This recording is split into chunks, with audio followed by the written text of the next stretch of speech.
Yo he venido porque mi esposo. I came for my husband for his work. He has received threats. They also wanted to kidnap my little girl. In my country, Peru, there is a lot of abuse. Children are robbed, prostituted. The last thing is that they shot bullets at my house. So, for the life of my family, we had to emigrate here, leaving everything for the safety of my family. Si me regresan a mi país, lo volvería a intentar. If they return me to my country, I would try again. That's all. That's all. Would I try again to come here? In the legal way, maybe too, right? But right now, I'm doing it because of what I tell you.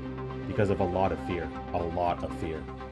For me, personally, I who have a business, suffer from threats that they want to charge me quotas. Extortion. That's why I do it. Practically running away. Esta es mi segunda vez. Es la segunda oportunidad que vengo a tratar de cruzar. This is my second time. It's the second chance I've come to try to cross. First was because I live in a very dangerous neighborhood back in Lima, Peru, and I could no longer be there with my family with the issue of crime, extortion. The assassination was already very, very evident. So for humanitarian reasons, I decided to seek asylum here in the United States. I was surprised that they were giving, but when I arrived here, I was here for 12 days in the shelter, and they repatriated me. Then I returned to Callao, sold my house, and today I'm here again because I can't go back there anymore. ¿Por qué decidí cruzar a los Estados Unidos? Why did I decide to cross into the United States? Because in my country, we have very few resources and there are no possibilities to study or work. My American dream, to be able to work and study. Since in my country, I couldn't, and that's why I tried to cross. What would I do if I were returned to my country? Crying day and night, that's all.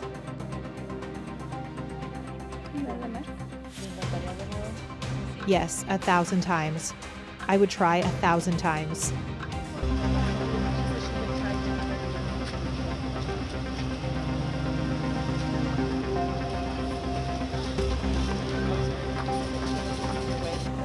Sorry, we are Vietnamese. We are very tired and hungry.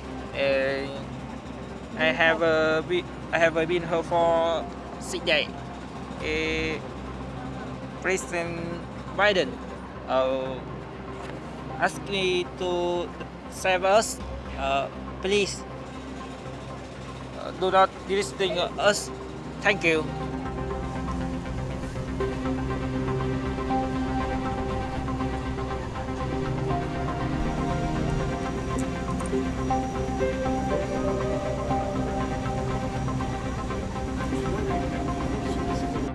Oh, I'm just hoping and praying that today they take us in, because if they don't take us in, then my future and my family future is in dark.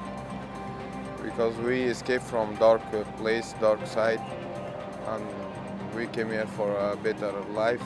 And if they don't take us in, the situation will be more awful for us, because we cannot go back and we cannot come in. So it's like dying situation.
The bill that was signed into law yesterday by Governor Ron DeSantis has been colloquially called the anti-immigration bill for Florida.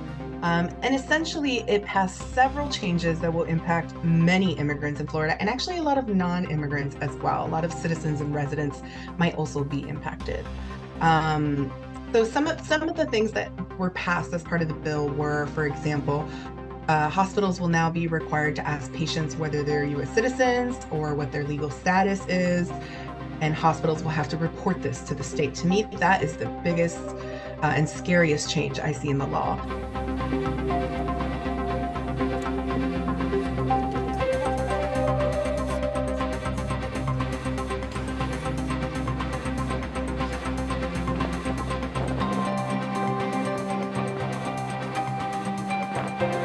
The law will now toughen criminal penalties for transporting immigrants that lack permanent status in Florida.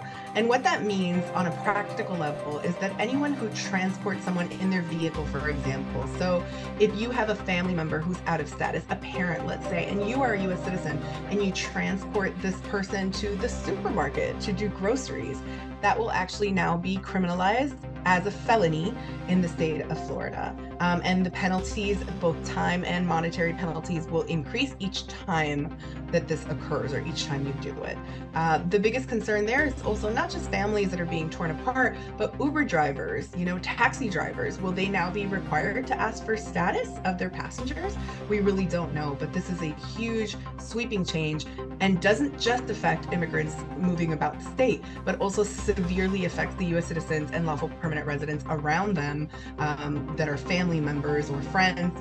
If someone carpools with you, will you now be asked to for their, will you now need to ask people's status to carpool to work, things like that. So it's a huge sweeping change. That's another change.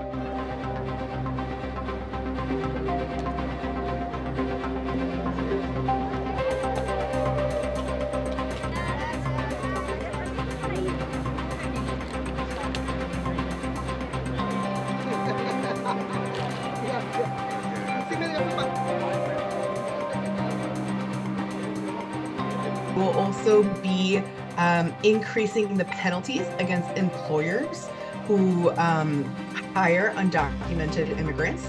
And given that the estimates in Florida are about 40% of our agricultural workforce are actually unlawfully present or don't have status to work, that may mean a huge economic collapse of our agricultural system in Florida. This will heavily impact our agricultural market and probably our real estate and construction markets as well. Employers will face heavy sanction, and again, these are generally U.S. citizen employers that will be facing these sanctions for employing people who are undocumented.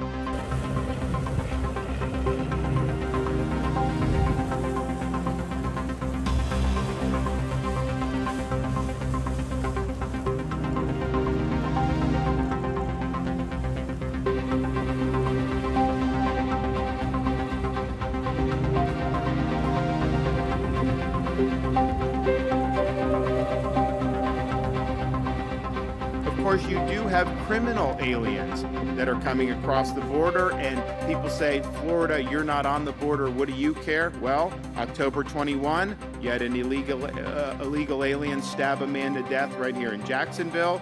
March of last year, illegal alien murdered a couple who were participating in Bike Week in Daytona.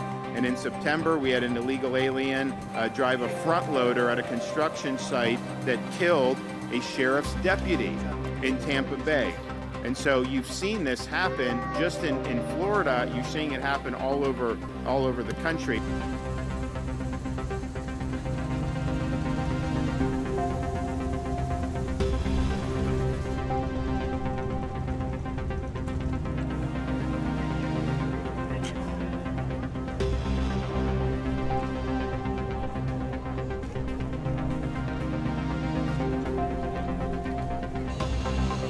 Honestly, I really do think this is about the election. I think Governor DeSantis is amping up to run for president, and I think he's speaking to his base with anti-immigrant, anti-LGBTQ plus sentiments,